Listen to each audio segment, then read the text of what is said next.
Mireu, aniré molt ràpid perquè pràcticament s'està juntant un acte amb l'altre. Llavors, doncs, com acostumem a fer els advocats en aquests casos, m'afirmo i ratifico amb tot allò que he dit Jordi i ja estaria bé. En tot cas, sí que complementar una mica tant el que ha dit el Jean-Marc, al qual personalment també li agraeixo moltíssim la presència, i el que ha dit el Jordi. És gros, el Jean-Marc ha començat la xerrada dient has de vigilar què dius, com ho dius i per què ho dius. És gros que en una Europa del segle XXI, de l'any 2017, encara estiguem així. Jo, com en certa manera soc bastant provocador, doncs ja diré qui soc. Soc en Ramon Maria Sans, soc advocat, soc independentista, porto molts anys lluitant per la independència d'aquest país. A més, soc nacionalista, i soc nacionalista d'esquerres. És allò que probablement es diria un rojo separatista. Doncs tot això ho soc. Ho dic als efectes oportuns, per si algú ho grava, o vol fer arribar a la fiscalia, doncs és igual, que s'ho estalvi, perquè ho dic obertament. Perquè és molt gros que en aquest país portar, o s'hagi de prohibir, portar un llaç groc. En canvi, puguis anar amb una esvàstica, doncs, pel carrer, sense que ningú digui res.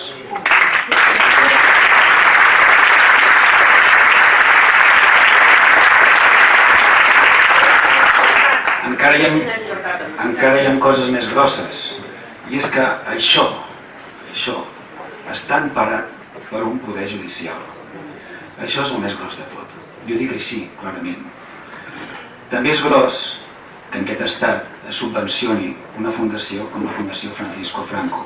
Però el que és gros no és que se subvencioni aquesta fundació, és que aquesta fundació es permet que existeixi.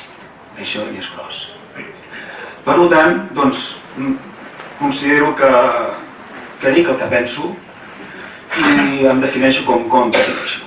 I no me'n vull amagar i vull dir-ho molt clarament. En relació al que deia el Jean-Marc, certament la Constitució no és la Bíblia i això ens ho hem de començar a posar al cap. Les lleis evolucionen.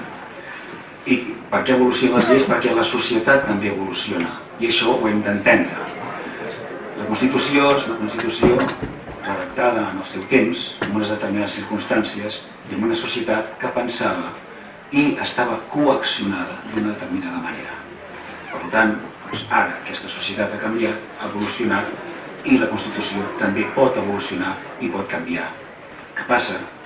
Que hi ha determinada gent que no vol que això sigui d'aquesta manera.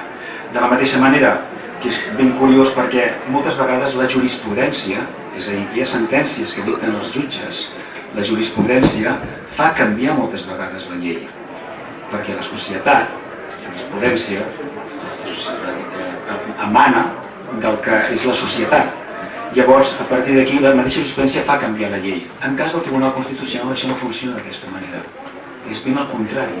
És la mateixa jurisprudència del Tribunal Constitucional la que és més retrògrada, la que fa portants a pensaments, a maneres de pensar de l'any 78. Això és el més gros de tot. Normalment és al revés. En aquest cas, no és així.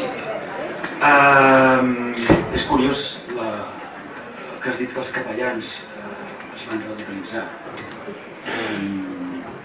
posicionant-se en contra del feixisme, igual que l'Església Catòlica Espanyola, Cañitaris i tota aquesta gent, garçonets, ben macos, ben vermellets, que no perden ni un gram, i que realment no fan absolutament res d'això. Aquells valors pels quals jo crec que haurien de lluitar i haurien de donar exemple, doncs quan parlem de la independència de Catalunya, quan parlem de la llibertat de les persones, se'ls queden molt petitets. Ells es van engreixant moltíssim, però aquests valors se'ls van quedant molt petitets. Potser s'haurien de fer mirar. Què va passar el dia d'octubre? El dia d'octubre van anar a fer mal. Van ser uns estralers. Ells mateixos es van veure impotents. No van trobar urnes. Les úniques urnes que van trobar van ser del Barça, crec recordar. No van trobar paperetes. Les úniques paperetes que van trobar van ser aquelles que van voler que trobessin. I de sobte el dia 1 es van veure amb un munt de col·legis protegits per gent de manera pacífica i tots aquests col·legis tenien paperetes i tenien urnes, i tenien personal perquè aquest referèndum es pogués fer. I això se'ls va emprenyar moltíssim. Jo no sé les ordres, si les portaven d'una setmana abans, d'un mes abans, o va ser el mateix dia, les ordres de pagar, d'humiliar, de fer mal. No sé quan van venir aquestes ordres, però el que està clar és que tot va ser fruit de la seva pròpia impotència.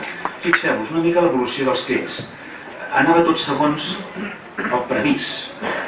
Webs clausurades, prohibició de determinats actes a Madrid, el fet d'entrar a la redacció del Veiem, càrrecs públics amenaçats, declaracions d'alcaldes, crec que recordar que fins 772 alcaldes encausats, abans del judici del 9-N, aquesta capacitat sancionadora del Tribunal Constitucional. És que, de veritat, que com a advocat ens és molt difícil explicar determinades coses. Hem descobert que el Tribunal Constitucional té una capacitat sancionadora. Jo desconeixia realment. Requeriments de mitjans de comunicació, és gros també això, registre Unipost, el gran cop d'estat al govern, el dimecres 20 del 9 del 2017, no hem d'oblidar aquesta data. Sánchez i Cuixart acusats de sedició, registres d'ajuntaments, Oliana, Tàrrega, Bellpuig, Arizona, tancades les webs de l'Assemblea i d'Òmnium, investigats per clonar webs del referèndum, detinguts per penjar cartells, penjar cartells a Reus, ja ho he dit abans, alguna butlleta requisada, alguna butlleta i urnes requisades, poca cosa.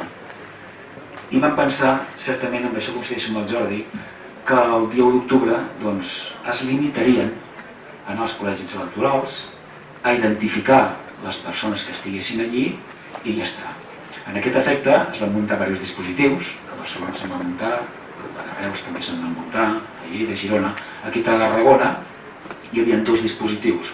El primer dispositiu el que havia muntat l'il·lustre Col·legi d'Advocats de Tarragona, el qual era de reforçar el servei de guàrdia, i un altre dispositiu en el qual s'havia muntat per part de tota una sèrie d'advocats també que pertanyien al Col·legi d'Advocats de Tarragona, el qual eren vora de 30-35 advocats distribuïts per tots aquells col·legis electorals que podíem arribar-hi, i a més agafàvem els partits judicials de Valls, Vendrell i Tarragona.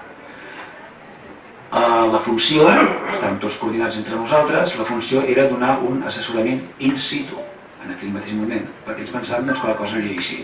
Arribarien a la comissió judicial o les forces i cossos de seguretat, identificarien a la gent, els donarien un requeriment, com a molt els detindrien i els portarien cap a comissaria o directament cap al jutjat de guàrdia. I en aquest sentit jo ho tenia tot preparat per fer front a aquestes detencions. Ai las, no va passar absolutament res d'això. Van entrar cops de porra i va fer mal. El tema de... no reincidiré en tot el que ha dit el Jordi, simplement fer-vos esment al tema de les porres, perquè d'això no se m'ha dit res, i això sí que... Hi ha una instrucció, la 16/2013, del 5 de setembre, sobre l'utilització d'armes i eines d'ús policial. Es parla de que caldrà l'autorització expressa del director general de la policia o del comandant policial corresponent per a la seva utilització en dispositius i operatius policials concrets, és a dir, l'ordre de venir de dalt. Doncs també seria bo saber qui va donar l'ordre, per què la va donar.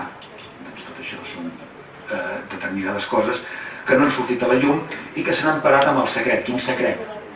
El secret de la violència, el secret de voler fer mal gratuïtament. Doncs crec que si veritablement es vanteixen de tenir un estat democràtic, doncs tot això ho hauríem de saber, noms i cognoms. Es tindran sempre en compte els principis de congruència, d'oportunitat i de proporcionalitat en llur utilització. Ja no cal que afegeixi absolutament res més. Davant de gent pacífica, davant de gent sentada a terra, on està la proporcionalitat, on està l'oportunitat i on està la congruència.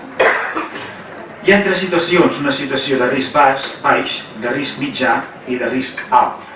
El risc baix, us el dic, són situacions de risc baix, aquelles en les quals els membres poden haver d'actuar, quan vegin que les persones no estan ni en actitud hostil, ni és previsible que hi hagi cap actitud hostil, ni hi hagi risc cap a terceres persones, ni cap als agents, ni res de res. És exactament el que passava. Per tant, no calia fer aquest tipus d'actuacions. però és que és més. Les defenses policials es poden utilitzar com a elements de contenció i o immobilització i com a arma de defensa. No pertocava fer servir aquest tipus d'elements.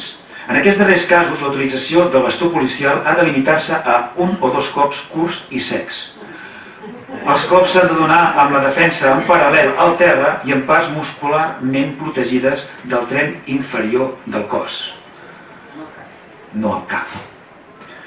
Davant d'una agressió amb arma blanca o objecte contundent es buscarà l'articulació del membre del cos que subjecta l'arma. En cap cas s'ha de fer servir de dalt a baix,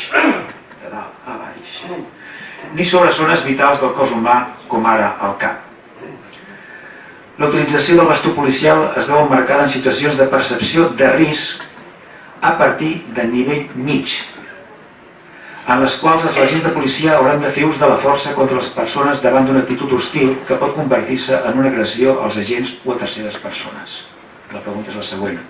Calia aquest ús de la força per part de la Policia Nacional i per part de la Guàrdia Civil? Ja està tot dit. Són les 7, no em vull allargar, venen ara companys. Hi ha l'homenatge al conseller. Dic el conseller, perquè no es pot dir conseller, però jo dic de conseller.